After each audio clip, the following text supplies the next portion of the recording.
So, what was Nashville like in the early 90s?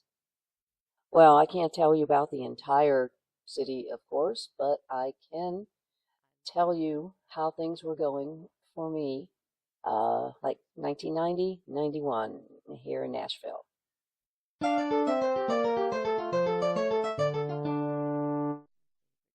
Welcome back to Trisha in her 60s. And today I wanted to get away from some of the heaviness that's going on as far as the politics and all are concerned, but and talk about maybe something that was a little more fun and just much more uplifting, I would say. Well, back in around like 1990, 91, I've always joked that that was the best time of my life. And in many, many ways, that's probably still true. I was divorced. I had been married. I had two quick marriages to men I had met through work. The first one was only about 7 months and very quiet, easy divorce when we realized this was not in the best interest to both of us.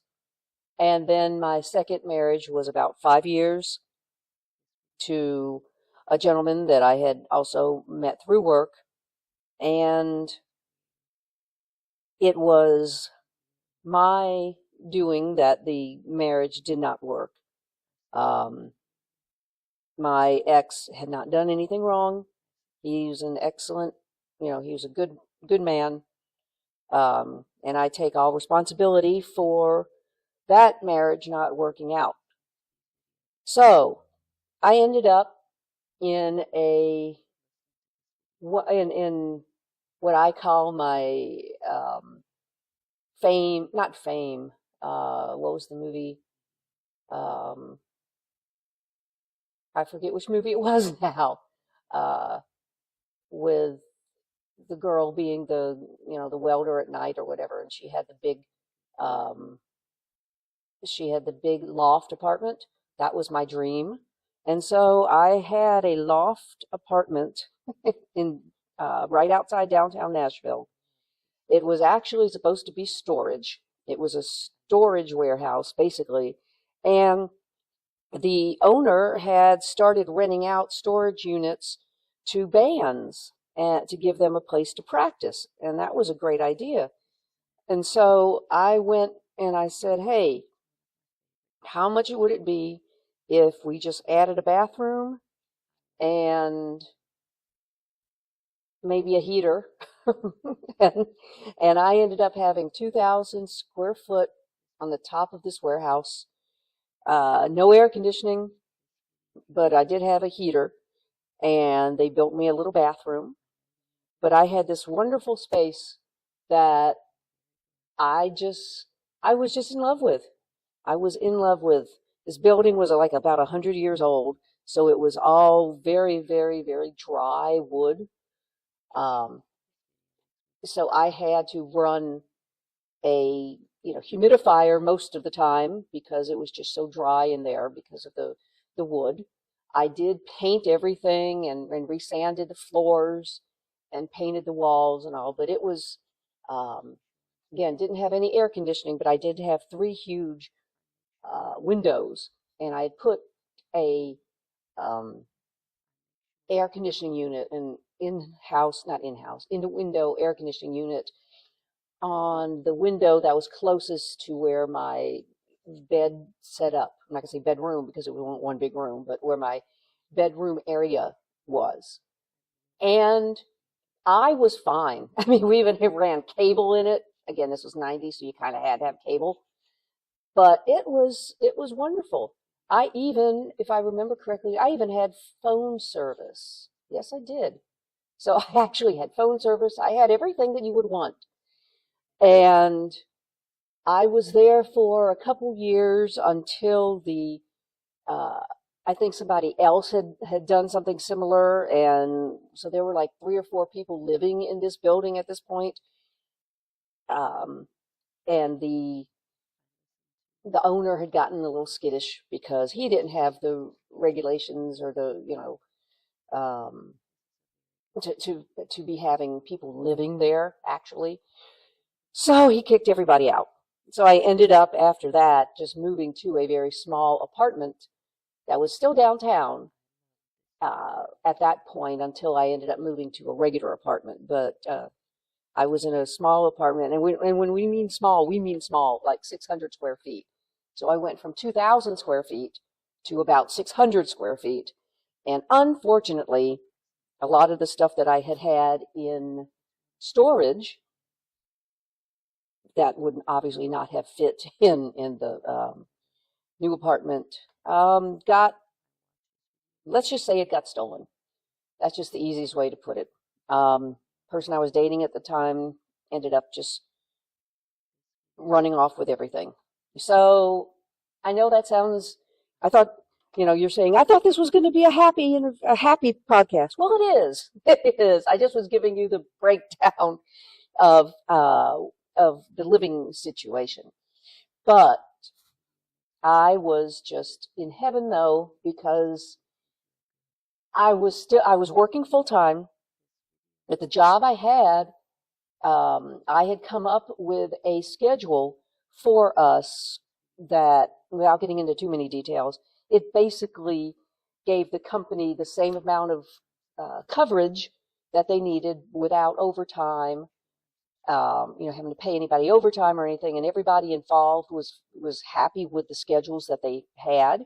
So it was something that worked out for a very long time. I forget how many years we had that schedule, at least 3 or 4 years, maybe even more, but it was fantastic.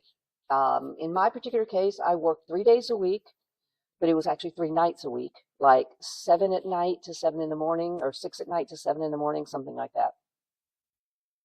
And because I am definitely a night person, that certainly worked with my schedule. And so it ended up basically on my work days, I would work and sleep and work and sleep and work and sleep. And then the fourth day, I would pretty much just sleep. I call it sleeping till I wake up. I would just sleep. But then you had 3 good days every single week, at the minimum, but 3 good days every single week that I did not have to work, and that I basically dedicated to the radio station that I was part-time working at, but also was just madly in love with, and had, oh, that was just, it was just wonderful because I was working in radio part-time at a radio station that was just up and coming from its format.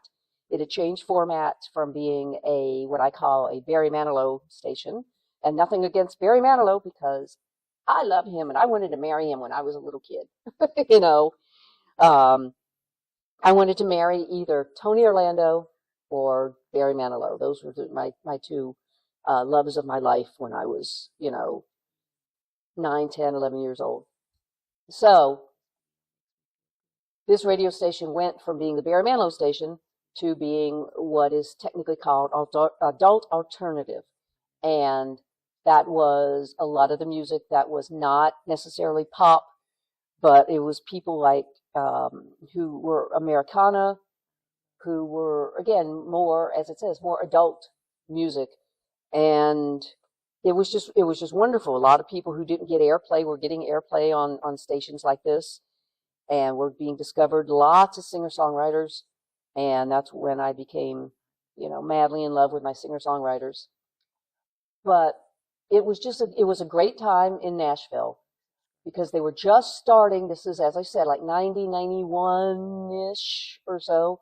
It was really changing over from having like the seedy adult establishments on Broadway, which is, the main drag. Instead of having kind of seedier places like that, the bars were cleaning themselves up and realizing that if they attracted the tourist, that this could be something. And tourists, of course, were already coming to Nashville because they're going to come to see the home of country music. There was something called fanfare that was already going on. at the time was taking place in the fairgrounds, where it was like 1 week or like a weekend, one of those 4-day kind of festivals, where artists would come and they would do meet and greets, and new artists would try to get people to listen to their songs. And also that was a big thing. It actually ends up being a huge thing now, called the CMA Fest. But at the time it was called Fanfare, and the whole big thing was that you could go and meet your stars, especially if you were in a um, in a group where fan club. If you were in a fan club with somebody, they usually had a certain time, and you got to meet whoever it was and get a picture and the whole bit. And but there was a street also called Second Avenue. Second Avenue is, if you don't know anything about Nashville, Nashville, of course, is built on a river, as most cities were at the time. And the street right next to the river was called First Avenue. Of course, it wasn't at the time, but now it's called First Avenue. Next one was called Second Avenue. And Second Avenue, had these old warehouses from, the 1800s that back to First Avenue, but the entrances were on Second. And a lot of investors were turning those kind of buildings into either a bar or some retail space on the first floor, and then renting out the second and third floors to either office kind of workers like lawyers and things like that, or they were turning them into apartment lofts. I knew several people, that had apartment lofts in these places. Again, very small, but it was very cool to say that, hey, I live on, Second Avenue, just looking over at the river, the whole thing. And I was very active at that point because I was working with this radio station. They knew that I had another job, but I had become friends with some of the DJs there, had told them of my interest in doing radio DJ work because I had already done outcall DJ work previously, but I really wanted to try to learn how to be a radio DJ. And I was taught how to run everything on the boards, and eventually I was even taught how to program. And that was when each station, because this was an independent station, it wasn't owned by one of the conglomerates, they could program what they wanted. And that's what made it so great, is because at this was what, at least what I remember radio, or in my head being. It's kind of like the radio station from Northern Exposure, where they would do whatever they wanted. And it wasn't that loose, but it was a fantastic time when I was, I would do remotes. I was, on the days that I wasn't working on my real job, I was able to do DJing, mostly overnights. I did mostly overnights and weekend work. And it was just wonderful. The other places were starting to build up. It was not being a scary place to be, downtown Nashville. And I know that I was safe, even though I was, a 25, mid-20 girl walking around in the summer in t-shirt and shorts downtown, at night or whatever. And it was fine. It was fine. It was so wonderful because I had many relationships and friendships with the people at this radio station, and everybody cared about it so much that, you could spend hours just talking about how you were going to grow this station. And it was just so exciting. And I know it might be hard to try to explain on something like this just what a wonderful time it was, because there was so much passion for this project. And my real job, I was able to do fine. It wasn't at a point where we're doing now, where we're having to have, the kind of stress and everything that I've had in my recent positions. I did an excellent job. I was at that company for 20 years. And of course, that can be a discussion in itself. But on my days off, I was definitely off away from that particular position, and I was 110% for this radio station.